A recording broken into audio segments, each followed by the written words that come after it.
Keesaan Allah dalam perbuatan-perbuatannya. Apa? Keesaan Allah dalam perbuatan-perbuatannya.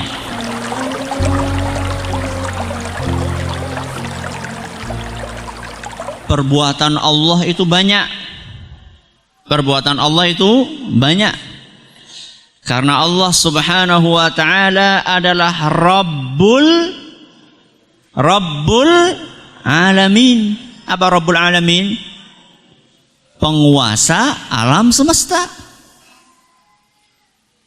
Yang namanya penguasa pasti berbuatnya banyak. Ya. Apa yang dilakukan oleh Allah Subhanahu wa taala? Menciptakan. Itu perbuatan siapa? Allah. Ada yang lain coba? Saya menciptakan apa? Memelihara 2, 3. Memberi rizki 4. Menghidupkan 5. Mematikan 6. Katanya banyak. Apa?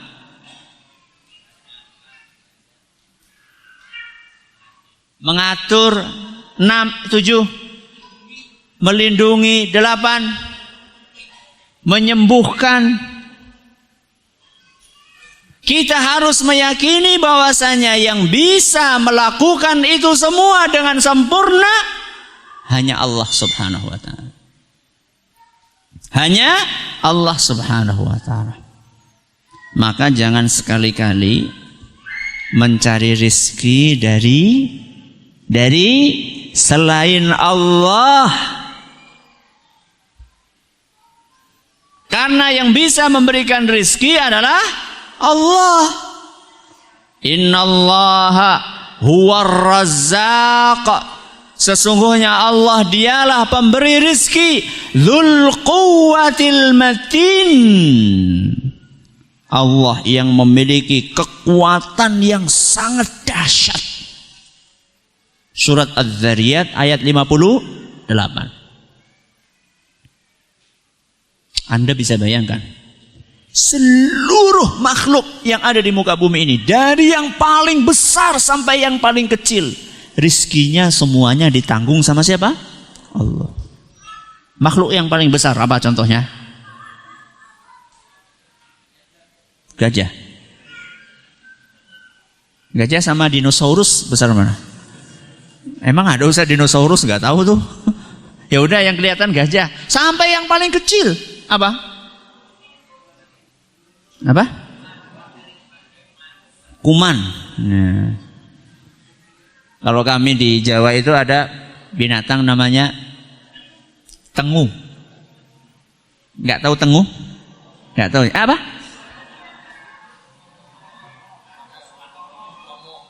Tongo. Tahu?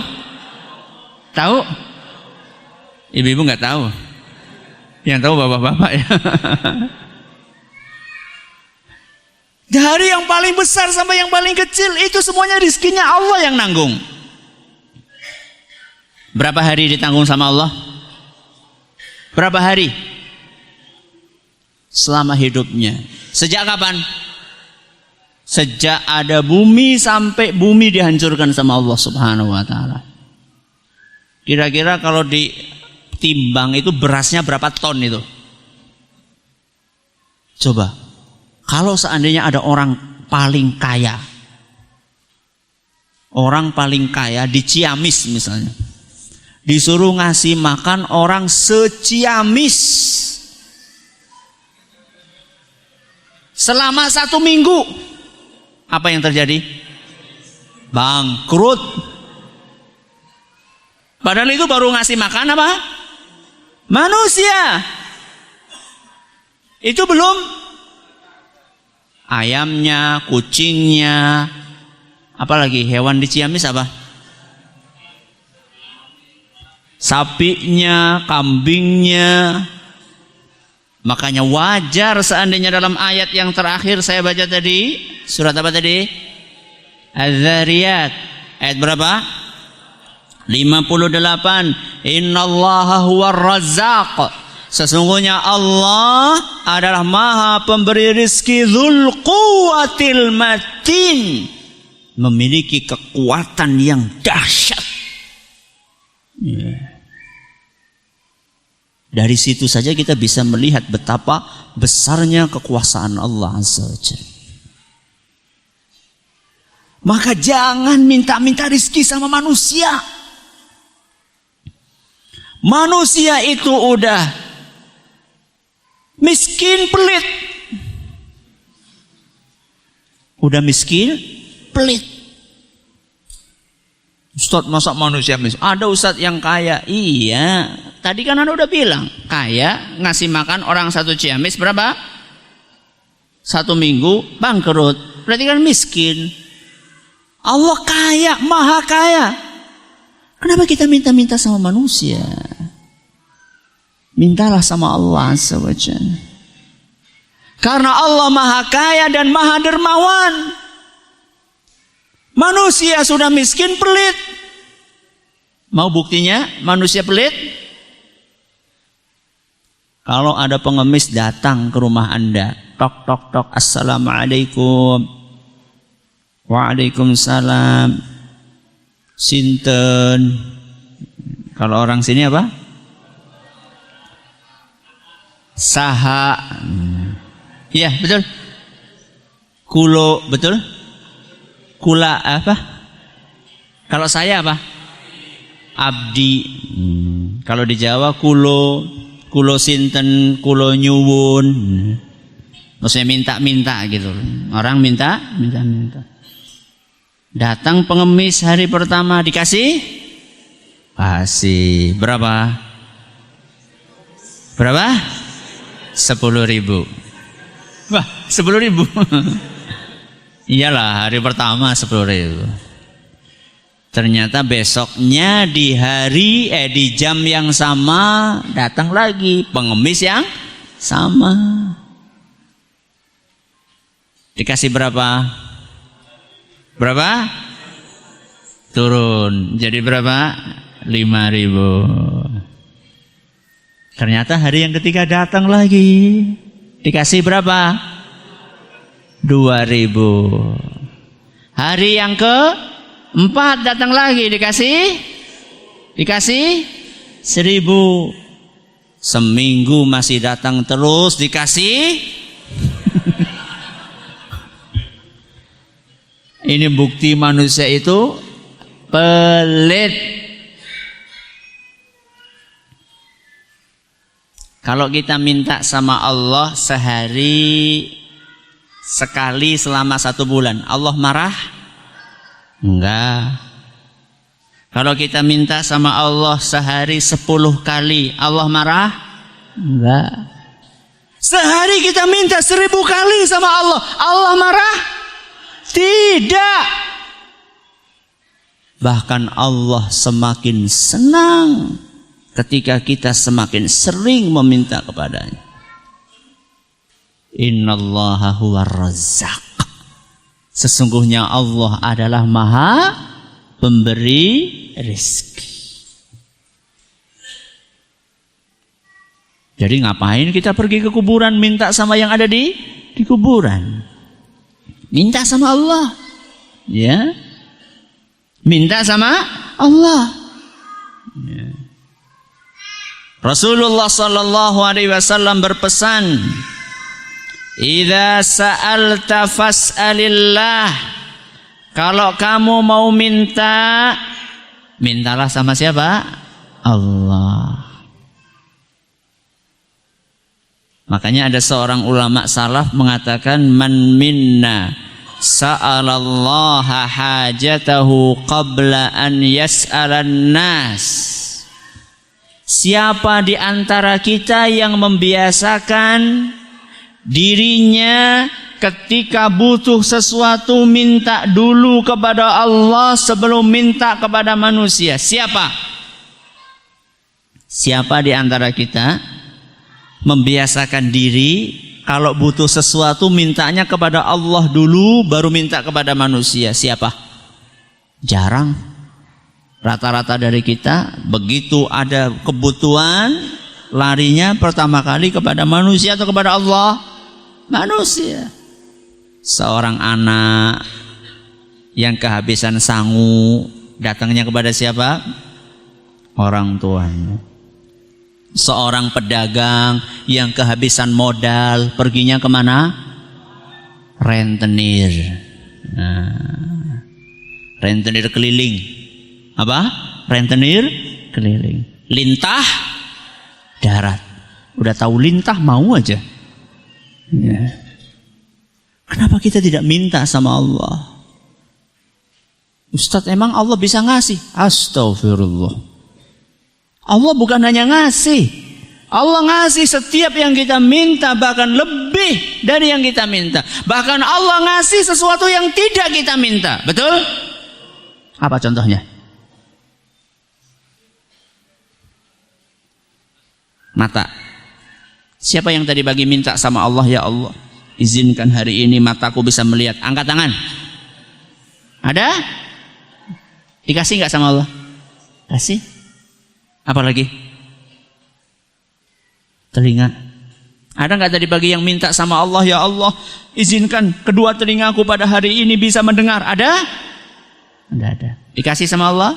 Kasih. Yang tidak diminta aja dikasih sama Allah. Apalagi yang diminta. Ah Ustadz, kata siapa? Ana udah 10 tahun diminta, ya Allah, ana pengen poligami, ya Allah. Sampai sekarang, ya Allah, gak bisa-bisa. Yang namanya Allah ngasih itu gak mesti sesuai dengan permintaan kita. Bisa jadi Allah ganti dengan sesuatu yang lebih baik dari permintaan kita. Masa Ustadz? Iya. Bukannya poligami yang paling baik? Belum tentu. Poligami kalau ribut, apa baiknya?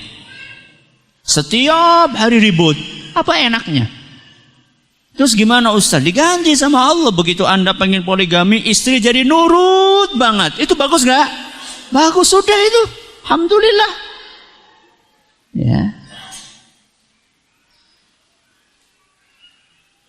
Ini yang keberapa? Yang ketiga. Kita ulangi. Yang pertama, keesaan Allah dalam zat-Nya. Yang kedua,